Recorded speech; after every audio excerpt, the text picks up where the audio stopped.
hit like on that, join the group. We want to have you.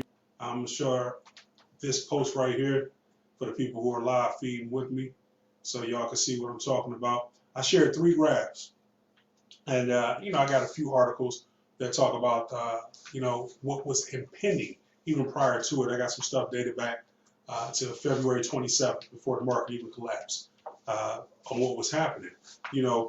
A market ebbs and flows. So who's to say? I believe this recession, we are in a recession right now. Nobody's going to say it like that. It's probably one of the first places you're going to hear we are in the midst of a recession. Because just as quickly as it takes something to dip, it takes a little bit longer for it to climb back up. So in this bar graph, one of the first one I got the Dow Jones roller coaster ride. Dow Jones Industrial Average since February 12th. It was at its all-time high, 30,000 points. Then it dipped. When it dropped, it just started dropping rapidly. From February 12th, you going into about February 27th, it was under 25,000. March 13th, it was under 22,000, now to 21,000. Now this past Friday, they said it had its biggest rebound since 2008, where it went up 2,000 points. But if you were at 30 and you went up 2,000 from 21, you only at 23. So you're still down 7,000 from where you were from. So what I wanted to do, I just wanted to talk to people and give a suggestion. Once again, I'm a federal benefits advisor. I'm a specialist when it comes to federal benefits. I am in no way a financial advisor, so take what I'm telling you as a grain of salt.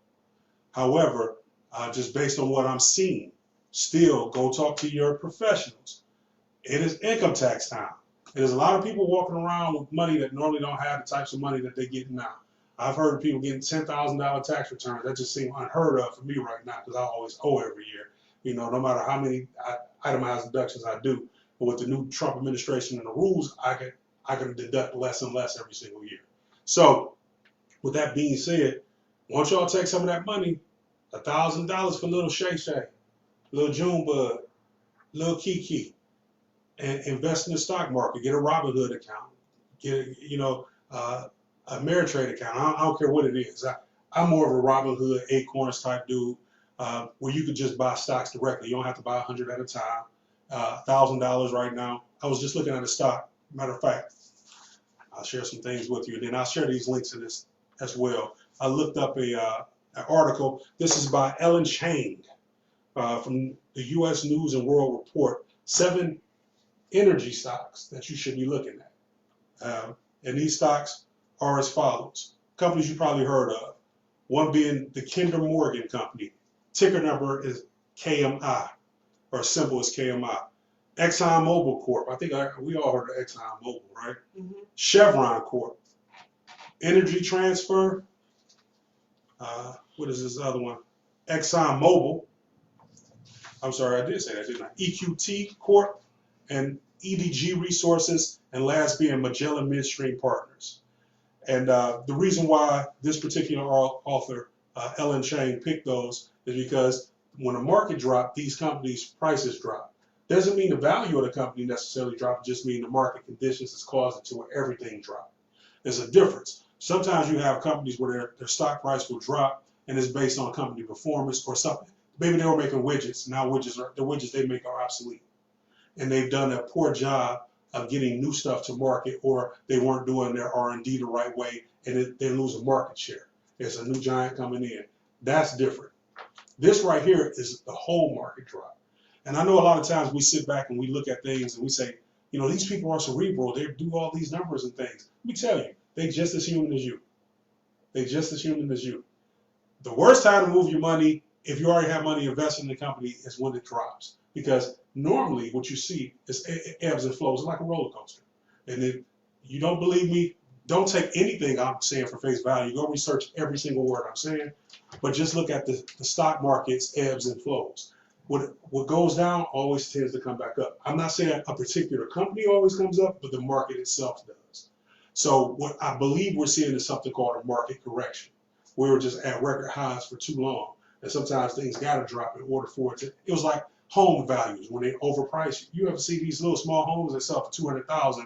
Then once that 2008 crash hit, they were worth 40 all of a sudden. Well, they were really always worth 40, but the inflated number, due to the fact that everybody had money and was buying, it propel that up. So that's what's happening now. So I would suggest that if you've never invested, this is probably the best time for a junior investor or a novice investor to get involved. In addition, because this is where millionaires are made.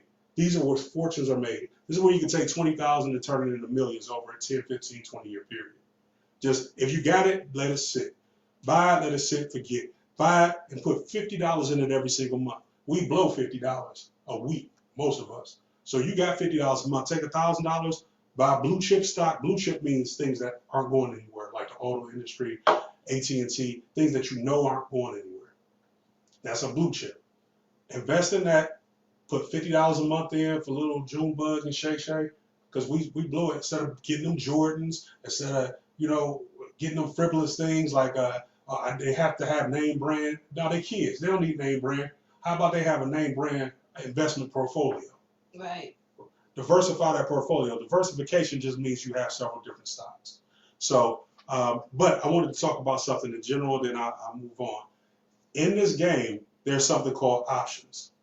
Options, I took the time to learn from a guy named Julian Stewart.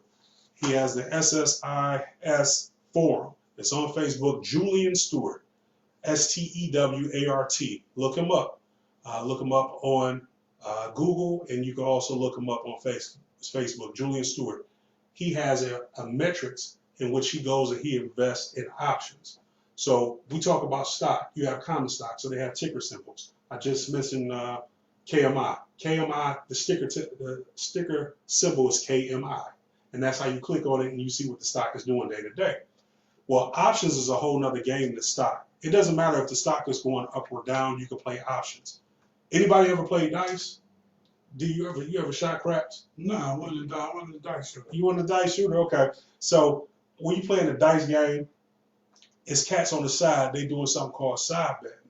And they basically just side betting on what you gonna do on that table. That's what options is. So options don't mean I'm the investor. I ain't the one rolling the dice, but I'm the one on the side that say he gonna go high, he gonna go low. Options is the same game. If it's going high, meaning that you think the price is gonna go up, it has a title. The name is a call. I call that the option is gonna go up.